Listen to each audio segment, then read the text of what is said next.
China menjadi salah satu negara yang layak menjadi contoh dalam pembangunan, di mana China berhasil menjaga stabilitas sekaligus mendorong pertumbuhan ekonomi yang merata. Tak hanya itu, China juga berhasil menekan kemiskinan hingga nol. Menurut Muzani, pengalaman kepemimpinan Presiden China Xi Jinping dalam mengelola populasi besar hingga 1,4 miliar jiwa menjadi hal penting yang bisa dipelajari Indonesia untuk mewujudkan Indonesia Emas 2045.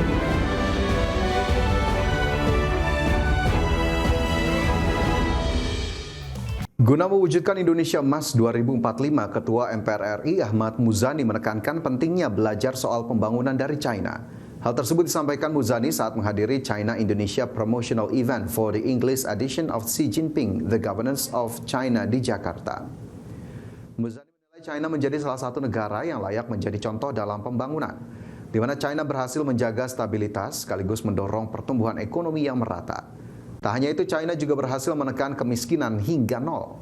Menurut Muzani, pengalaman kepemimpinan Presiden China Xi Jinping dalam mengelola populasi besar hingga 1,4 miliar jiwa menjadi hal penting yang bisa dipelajari Indonesia untuk mewujudkan Indonesia Emas 2045. Wacana bagi diskursus kita tentang berbagai macam pilihan pembangunan, cara mengendalikan pembangunan, karena itu adalah buku yang sangat penting dari pengalaman Presiden Xi Jinping mengelola 1,4 miliar penduduk Cina dalam pengelolaan ekonomi, menstabilkan dan menenangkan mereka, memberi harapan dan optimisme mereka, serta meyakinkan agar apa yang dipilih oleh pemerintah Republik Rakyat Tiongkok adalah pilihan yang benar bagi masa depan China atau Tiongkok.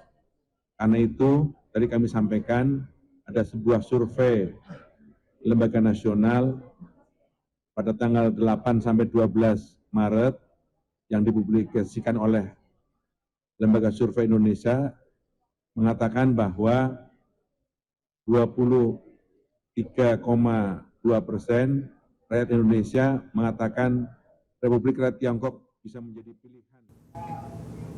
Kepala BP BUMN Doni Oskaria mengungkapkan sebanyak 167 BUMN telah ditutup. Ia mengklaim penutupan tersebut tidak serta-merta mengakibatkan adanya PHK lantaran BUMN masuk dalam proses konsolidasi yang berfokus pada efisiensi bisnis. Sebanyak 167 badan usaha milik negara dinyatakan telah ditutup karena dilakukan konsolidasi.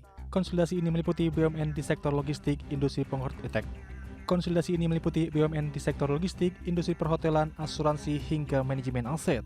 Proses konsolidasi pun telah dilakukan BP BUMN setelah berdirinya BPI Danantara. Kepala Badan Pengaturan BUMN Doni Oskaria mengatakan konsolidasi BUMN lebih berfokus pada efisiensi bisnis, tidak pada jumlah pekerja. Sehingga Doni memastikan tidak ada pekerja BUMN yang di PHK. Streamlining ini tujuannya untuk karyawan. Jadi tidak usah khawatir, semuanya dilakukan dengan niat baik, tidak usah khawatir untuk karyawan, karena karyawan tidak akan di PHK. Ya, jadi ini adalah proses melakukan efisiensi terhadap perusahaan kita di sisi bisnis prosesnya, bukan di sisi karyawannya. Ya. Jadi karyawannya tidak usah khawatir bahwa ini akan menciptakan perusahaan-perusahaan yang sehat yang justru kedepannya akan bisa dinikmati oleh para karyawan. Dengan adanya konsolidasi BUMN di beberapa sektor, maka jumlah BUMN dan anak usaha BUMN yang mencapai 1.100 perusahaan ditargetkan akan menjadi 257 perusahaan. Proses penyelesaian konsolidasi ini pun akan dilakukan secepatnya karena menurut Doni Oskaria, hal ini telah diperintahkan oleh Presiden Prabowo Subianto. Dari Jakarta, Riki Anwardi, Tim Liputan ID Action. Pemerintah terus mengejar potensi sumber ekonomi untuk meningkatkan pertumbuhan ekonomi secara nasional. Keputusan Presiden nomor 4 tahun 2026 pun diterbitkan sebagai upaya akselerasi pertumbuhan ekonomi. Koordinator Bidang Perekonomian Erlangga Hartarto mengungkapkan poin-poin penting dari Kepres nomor 4 tahun 2026 adalah akselerasi insentif dan stimulus paket ekonomi yang harus dijalankan semua kementerian dan lembaga yang telah disepakati Presiden Prabowo Subianto. Dalam Kepres terbaru juga dijelaskan bahwa program prioritas pemerintah harus secepatnya diwujudkan di seluruh daerah, termasuk Presiden meminta seluruh jajaran kementerian dan lembaga untuk melakukan terobosan dan inovasi sumber ekonomi yang dimiliki Indonesia. Untuk mengakselerasi program pertumbuhan ekonomi seperti paket ekonomi, stimulus ekonomi, program prioritas pemerintah, dan program utama beberapa kementerian lembaga berdasarkan arahan Bapak Presiden. Kemudian dengan langkah yang strategis dan terintegrasi juga dilakukan monitoring evaluasi dan juga melakukan terobosan-terobosan untuk mengambil dengan langkah cepat dan strategis. Nah, dalam Satgas akan dibuat 5 kelompok kerja, satu terkait perumusan strategi peningkatan pertumbuhan ekonomi, 2 percepatan implementasi program dan penyelesaian debottlenecking yang selama ini sudah bekerja diintegrasikan. Kemudian yang ketiga terkait dengan regulasi, kelembagaan dan penegakan hukum. Yang keempat terkait dengan perdagangan, kerjasama ekonomi, hubungan internasional, dan yang kelima monitoring evaluasi.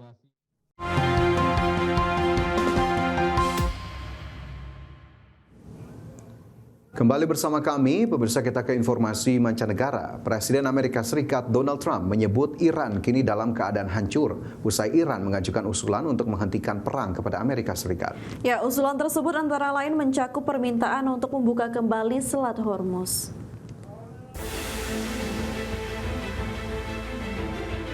Presiden Amerika Serikat Donald Trump kembali menyalahkan Iran atas terhentinya perundingan untuk mengakhiri perang yang dilancarkan Amerika Serikat dan Israel terhadap Iran. Dalam unggahannya di media sosial, Trump mengklaim Iran telah menyatakan diri dalam keadaan hancur dan ingin Selat Hormuz kembali dibuka sesegera mungkin.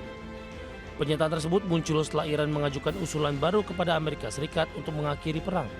Dan atas usulan tersebut, juru bicara Kepresidenan Amerika Serikat Karoline Leavitt pada hari Senin lalu mengatakan Trump dan tim keamanan nasional telah meninjau usulan tersebut.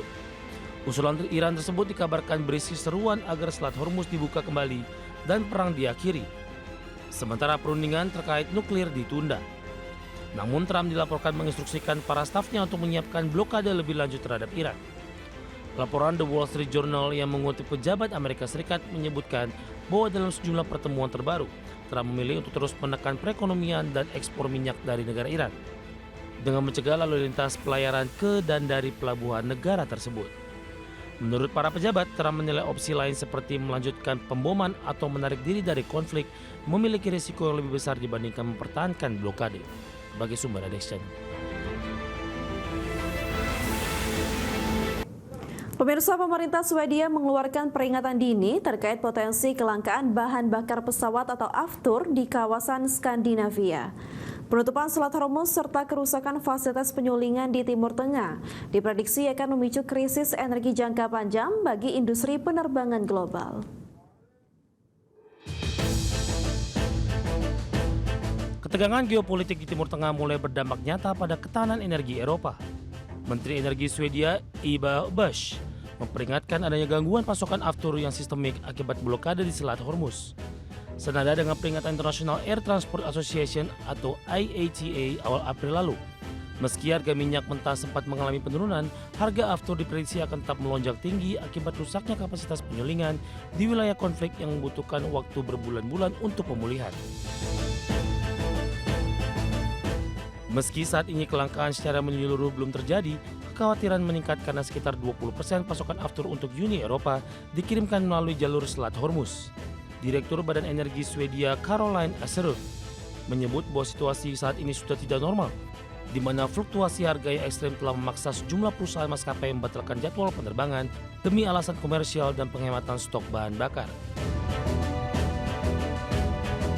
Sementara itu, Perdana Menteri Swedia Ulf Kristersson menegaskan bahwa negaranya relatif lebih tangguh menghadapi krisis energi karena mayoritas kelistrikan nasional mengandalkan tenaga nuklir dan hidro. Selain memiliki kapasitas penyulingan yang besar, Swedia juga mendapatkan sebagian pasokan bahan bakar dari Laut Utara. Namun Kristersson memperingatkan bahwa stabilitas ekonomi Skandinavia akan tetap terancam jika konflik Iran dan Amerika Serikat terus memburuk dan mengganggu pasar energi internasional di sepanjang tahun 2026. Sebagai sumber Adex Channel.